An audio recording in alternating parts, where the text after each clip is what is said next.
Bien, pues muchas gracias por la presentación y muchas gracias a Serigas por la posibilidad de estar hoy aquí hablando de hidrógeno. Un placer y, por supuesto, de la Fundación a vuestra disposición de la asociación y de vuestros asociados.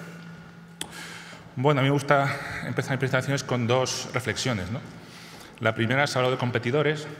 Nosotros desde la Fundación del Sector de Hidrógeno no vemos que el hidrógeno sea un competidor, más bien un colaborador, ¿no? Si hablamos de movilidad, el hidrógeno puede aumentar las bondades del vehículo eléctrico en temas de autonomía y reducción de tiempos de recarga. Y en el tema del sector hidrocarburos podemos ofrecer una de las soluciones para descarbonizar, por así decirlo, el producto, ¿no? Y, por tanto, sí que es verdad que el hidrógeno es el futuro. El tener 100, 200 coches de hidrógeno por las calles es el futuro cercano, pero el futuro, pero también es presente. Porque para todas aquellas empresas, por ejemplo, del sector auxiliar de componentes del automóvil, que quieran tener sus componentes en ese coche de hidrógeno, la decisión que tienen que hacer para diversificarse tiene que ser presente, tiene que ser de ahora. Y por eso, por esa segunda reflexión, es por el motivo por el cual nosotros no hablamos de transición energética, sino preferimos hablar de transición tecnológica. Bien, suelo utilizar esta diapositiva porque creo que es muy representativa.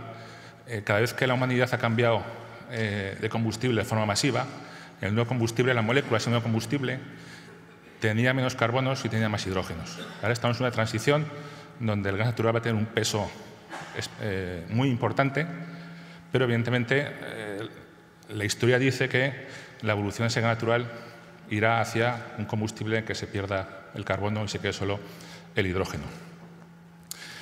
Bien, el hidrógeno, pues todos sabemos, es un gas combustible en condiciones normales de presión y temperatura, es el primer elemento de la tabla periódica y tiene una debilidad que para nosotros es su gran fortaleza, y es que en la Tierra no lo encontramos como tal, ¿no? No podemos ir a un sitio, pinchar en el suelo y que salga hidrógeno.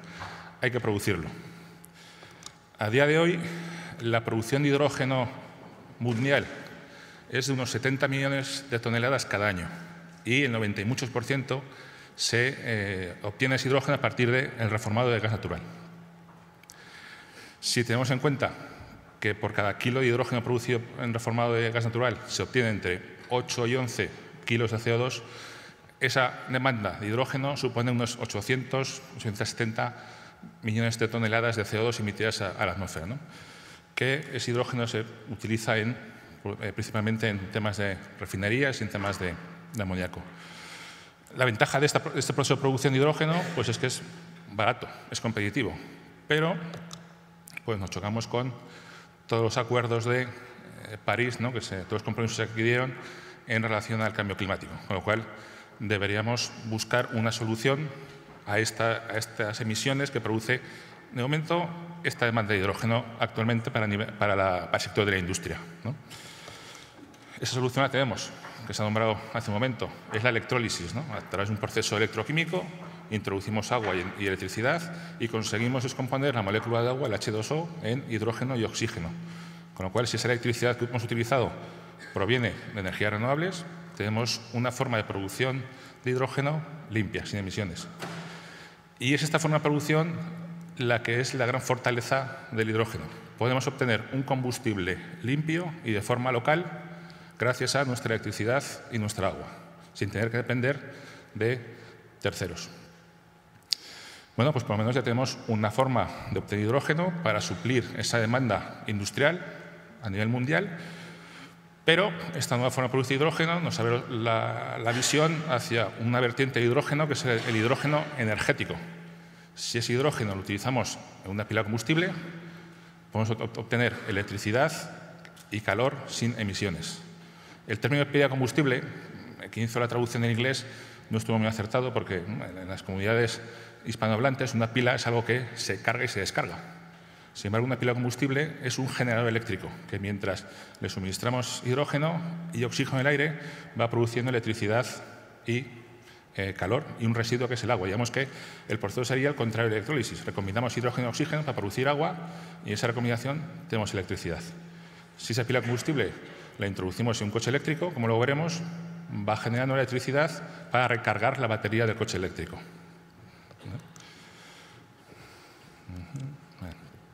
Por tanto, el hidrógeno energético tiene una aplicación mucho más allá de lo que es la aplicación industrial actualmente. Puede descarbonizar todos aquellos sectores que demanden electricidad y o calor, ¿no? Puede ser la movilidad, puede ser la calefacción, la refrigeración de viviendas, etcétera, etcétera, ¿no? Vale. Esto es lo que ya hay experiencias reales implantadas con esa tecnología, ¿no? Nosotros en la Fundación estamos coordinando un proyecto en Escocia, en las Islas Orkney, donde a partir de 2 islas donde tenemos excedente de energía renovable a partir de eólica, hemos instalado 2 electrolizadores donde producen electricidad a partir de ese surplus que almacenamos en camiones, en trailers, que por ferry lo llevamos a la isla principal donde tenemos el consumo. Ese hidrógeno renovable lo utilizamos para movilidad, para descarbonizar la electricidad y el calor que necesitan los edificios del puerto, y también descarbonizamos la actividad del ferry cuando está parado en espera de la transición entre personas y mercancías, porque la electricidad de esa pila de combustible que tenemos en el puerto la suministramos al barco, al ferry, y no gasta pues, el gasoil, ¿no? Ahí tenemos unas imágenes y lo importante de este proyecto, hemos disminuido un problema energético con el tema del surplus de las renovables, pero también hemos conseguido que empresas aragonesas, empresas españolas, tengan ya un desarrollo tecnológico que puedan luego acercarse a esas oportunidades que habrá en el hidrógeno cuando el mercado esté totalmente o parcialmente desplegado. La pregunta del millón, ¿cuánto nos cuesta producir hidrógeno a partir de electrólisis? Este hidrógeno a día de hoy no es competitivo frente al hidrógeno que obtenemos producido por reformado de gas. Hay muchos parámetros, pero yo me quedo con 2. Uno es, evidentemente, el precio de la electricidad y otro es el precio del CO2 que nos ahorraríamos si cambiamos el reformado de gas por electrólisis. Cuando tengamos electricidad barata y cuando tengamos unos derechos de emisión de CO2 altos, la electrólisis empezará a tener cabida en lo que es la competitividad del mercado. La electricidad yo tengo claro que no será barata. Hablamos antes de las renovables, del desarrollo de las renovables tanto en Europa como en España. Hay un despliegue de renovables en el PENIEC muy importante. A partir de 2023-2025 es cuando tendremos una electricidad barata para poder almacenarla en hidrógeno, porque habrá muchas horas del año en el que habrá exceso de producción y no habrá demanda, con lo cual o almacenamos o los parques eólicos tienen que parar, ¿no? ¿Quién pone precio al CO2? Pues es un poco más complicado de saber, ¿no? Aplicaciones. Una vez que tenemos hidrógeno energético, ¿dónde lo podemos utilizar, ¿no? Sector de la movilidad. Es uno de los sectores que yo diría más románticos que tenemos en hidrógeno, ¿no? Porque queremos hidrógeno verde para un sector que es en la movilidad, que poco a poco van apareciendo vehículos, pero que va a tardar en demandarnos una cantidad de hidrógeno tal que nos permita reducir coste de producción de electrólisis. Con lo cual, tengo que estar allí. Tenemos una oportunidad también de desplegar la movilidad de hidrógeno con reformado de gas y captura de ese CO2, con lo cual también puede ser un hidrógeno que no sería verde, lo han llamado hidrógeno azul, pero que evidentemente el impacto de emisiones pues seguiría siendo cero, ¿no? Un coche de hidrógeno, y aquí voy a hacer un inciso, necesita el segundo apellido. En España no estamos muy acostumbrados a utilizar el segundo apellido, ¿no? Pero tenemos Toyota Prius, ¿no? Que es un coche híbrido. Tenemos Mitsubishi Outlander, que es un coche híbrido enchufable. Tenemos un Nissan Leaf, que es un coche eléctrico de baterías. Y tenemos, por ejemplo, un Toyota Mirai, que es un coche eléctrico de hidrógeno. Con lo cual, un coche de hidrógeno es un coche eléctrico. Como explicaba antes, lo único que hacemos es, al coche eléctrico, al concepto de coche eléctrico, incorporar una pila de combustible y unos depósitos de hidrógeno.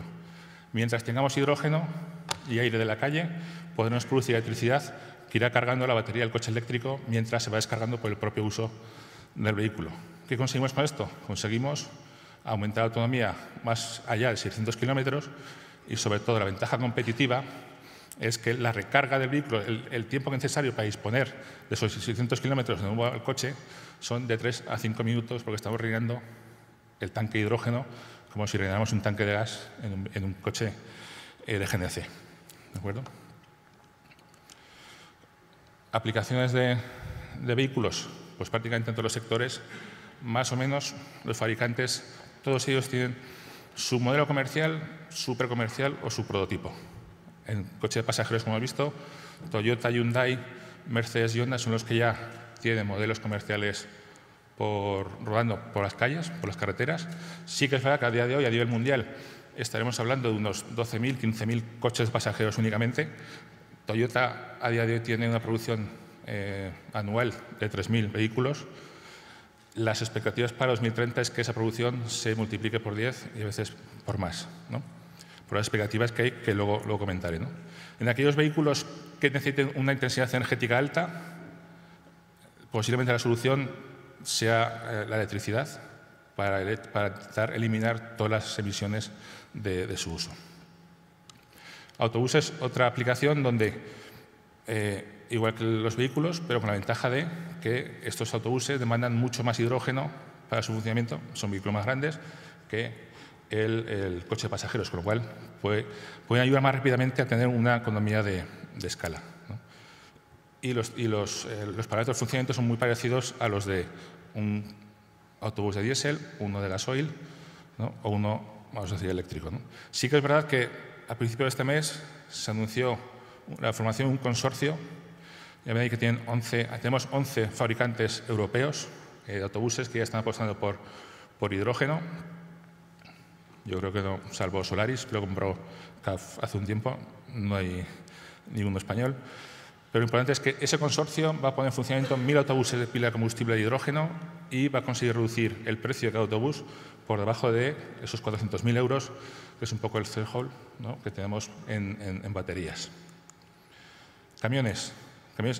Es verdad que el GNL va a tener un papel importantísimo y se va a quedar para tiempo, pero los principales fabricantes ya empiezan a desarrollar sus modelos con pila de combustible. Hyundai anunció hace poco que iba a poner 1.000 camiones en Suiza, ha rectificado, va a poner 1.600 y en Noruega también van a poner, si no me equivoco, 1.000 camiones para 2023 de pila de combustible de hidrógeno. Perspectivas de la movilidad. Pues lo importante es lo que tenemos a la derecha. ¿Qué pasa en 2030? ¿Qué pasa en 2050? El peso de los vehículos de hidrógeno en cada segmento de los mismos, ¿no? Vemos que, por ejemplo, en vehículos pasajeros es un 40%, en taxis un 61%, en autobuses un 45%, con lo cual las perspectivas de desarrollo de las tecnologías de hidrógeno movilidad son bastante buenas, ¿no? El tema de hidrogeneras, ¿no? Vamos a la siguiente parte. Perdón, me dejo de aplicación de movilidad. El tema marítimo también empieza a haber las pequeñas iniciativas.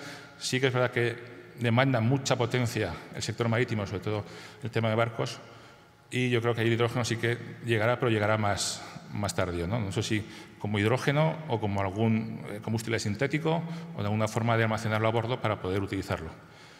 Trenes, empieza ya a haber iniciativas reales y con grandes perspectivas de futuro. En Alemania ya hay un tren funcionando de Alstom y Inglaterra ya empieza a probar un prototipo. A finales de año que viene estará funcionando.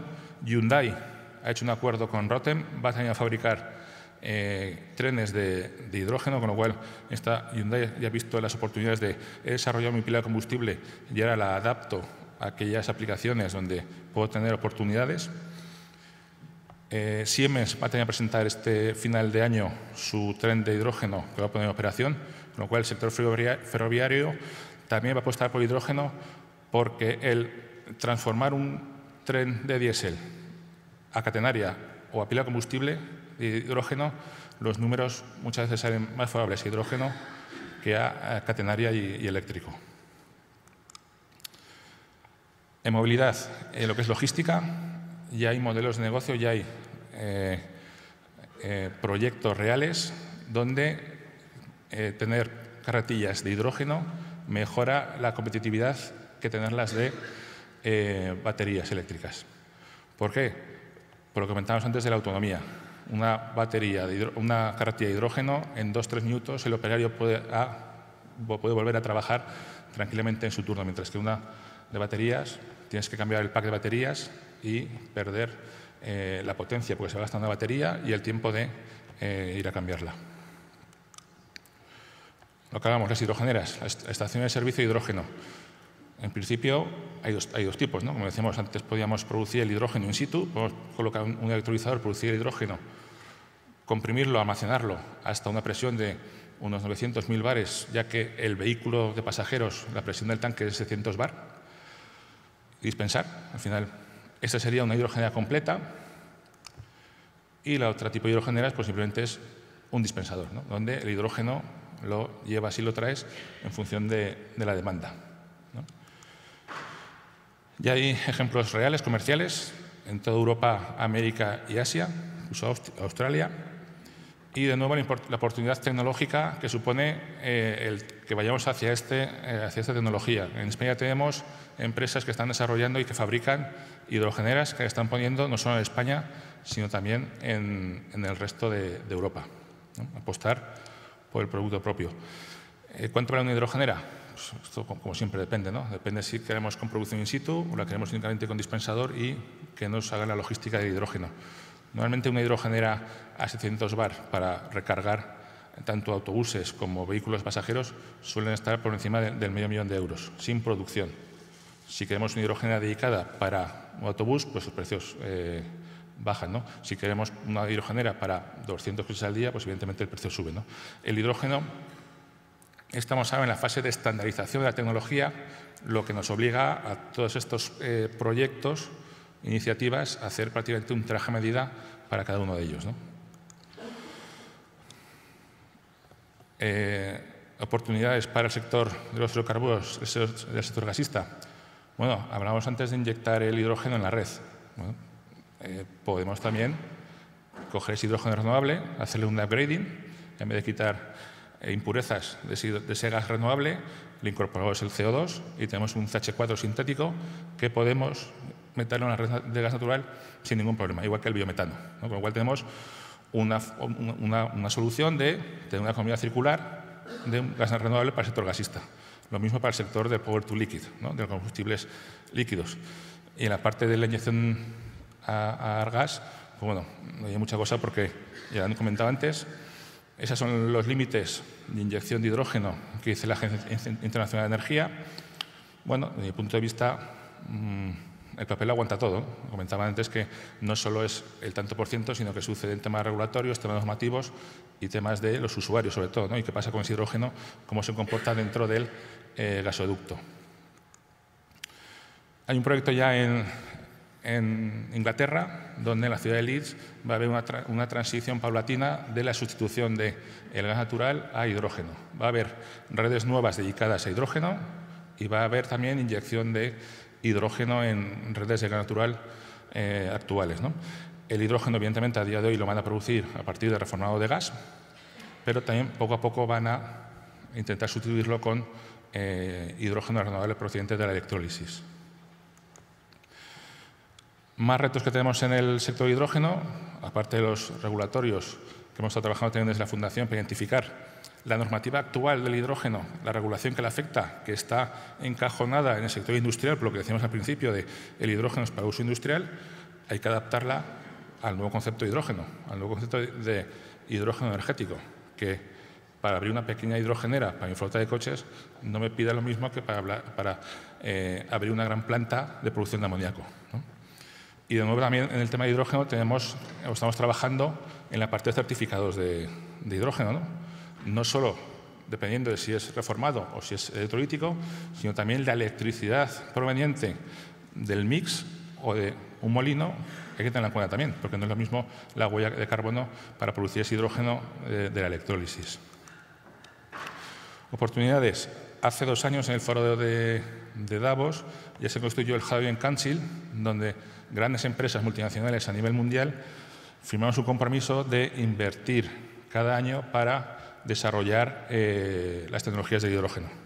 Bueno, las perspectivas a nivel europeo, pues según dicen la Comisión Europea, en el 2050 el 24% de la energía provendrá del hidrógeno. Se habrá reducido esos 560 millones de toneladas gracias al hidrógeno. Habrá unos ingresos de 820 billones de euros, la reducción de NOx gracias al hidrógeno un 15%, y lo que es más importante, se crearán 5,4 millones de puestos de empleo. Cuando hablábamos antes de los competidores, desde nuestro punto de vista, el competidor de una pyme del sector del gas natural no es el hidrógeno, no es la batería, es su homóloga alemana o su homóloga francesa, que ya está empezando a diversificarse en el hidrógeno y que en este mundo globalizado tendrá más oportunidades probablemente si no lo hacemos bien. Por concluir, 3 slides de la Fundación y un poco argumentando la transición tecnológica, ¿no? Nosotros no dejamos de ser una entidad privada, un centro tecnológico sin ánimo de lucro, que como toda fundación tenemos un fin general, y en este caso es promover el hidrógeno como vector energético, es decir, ayudar a las empresas a mejorar su competitividad, intentar ayudarlas y apoyarlas a buscar sus oportunidades en el sector del hidrógeno, ¿no? Lo más importante, una de las partes más importantes de la Fundación es el patronato, ¿no? A día de hoy hay 74 entidades, de las cuales 3/4 partes son empresas, y aunque somos privados, la presidencia de la Fundación la ostenta el Gobierno de Aragón, ¿no? La ostenta el consejero o consejera de Industria, que también somos un poco raros los maños, ¿no? Somos un centro de investigación, trabajamos con algo que es energía, pero dependemos de industria. Precisamente es por eso que el proyecto de la Fundación del Hidrógeno de Aragón va encaminado a las empresas, va encaminado al sector industrial empresarial para, como comentaba antes, intentar ayudarles a buscar sus oportunidades en el hidrógeno, ¿no? Tenemos grandes empresas, pero también tenemos pymes, que estas sí que son posiblemente las que más necesiten el apoyo de la I+D+I en este caso en el hidrógeno, ¿no? También compartimos patronos con Sedigas, ¿no? Brevemente, en Aragón tenemos una estrategia de hidrógeno desde hace ya 12 años. La Fundación se creó en 2003, estamos celebrando el 15 aniversario. También nos constituimos como agrupación empresarial innovadora, también para tener otro canal para ayudar a las empresas, en este caso a nivel nacional. Importante también todo el tema de formación. Tenemos que tener, no solo hidrógeno, en todos los sectores, tener bien formados a los profesionales que tengan que diseñar, prescribir, mantener, instalar, reciclar esta tecnología. Tener unas infraestructuras en Huesca nos permite tener un banco de ensayos a nivel industrial donde podemos permitirlo, ofrecerlo a empresas que puedan venir a hacer sus desarrollos industriales, como son los prototipos que tenemos abajo, ¿no? Los desarrollos industriales que hemos hecho abajo, tanto en producción como en aplicaciones, ¿no?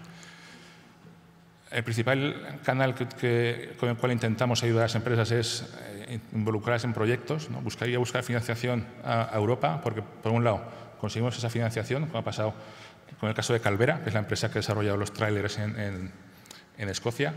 Hemos conseguido financiación para poder facilitarles el desarrollo industrial, pero también participar en un proyecto de estas dimensiones es también un gran escaparate que no deja de ser un argumento también de ventas para el posible mercado posterior, ¿no? Y, por último, importantísimo también para nosotros, la colaboración. La colaboración en cualquier mercado que está empezando es clave, ¿no? Cooperar o competir es clave para nosotros, pero al final, como suelen decir, uno llega más pronto solo, pero llega más lejos si va acompañado. Muchas gracias, perdonad por el tiempo y, por supuesto, están todos invitados, serán bien recibidos a la Fundación cuando quieran. Muchas gracias.